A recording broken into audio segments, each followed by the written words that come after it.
part of your job as a parent is to offer your kids your understanding of the big picture. Why are we here? What's it all about? And your answer better be something better than getting into Stanford or earning a lot of money, because those answers will not satisfy. A man's life does not consist in the abundance of his possessions. That's a robust empirical finding. We've got many studies showing that the man earning $800,000 a year is no happier than the man earning $80,000 a year. We've actually got some recent research suggesting he may be less happy. I spent 2 days at Shore, a boys' school in Sydney, Australia.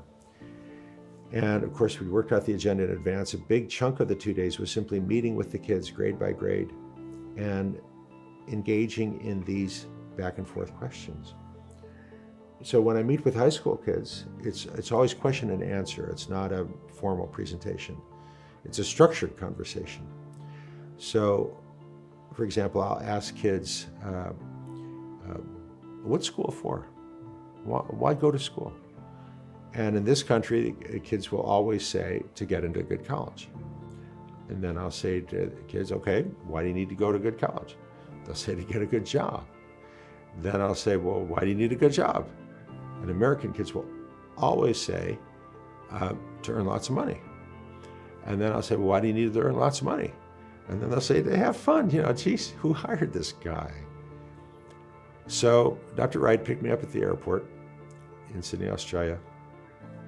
We're driving into town, driving to the hotel. And he said, Dr. Sax, I want you to ask me the questions you're going to ask the students tomorrow. So I said, all right, what is school for? And he said, school is preparation for life. It's not about getting into university, it is preparation for life. So I answered him as I would answer a student who said that. I said, all right, what is life for? And without hesitation, he said, human life is for 3 things: meaningful work, a person to love, and a cause to embrace. And I said, okay. That's an answer. I'm not saying that's the answer. I'm not saying you have to embrace Dr. Wright's answer, but you have to have an answer. That's what an answer feels like. You've got to offer that answer to your kid, because without that big context, that understanding of why are we here, working hard to get a good mark at school just becomes a race to nowhere, to borrow the title of a documentary making that point.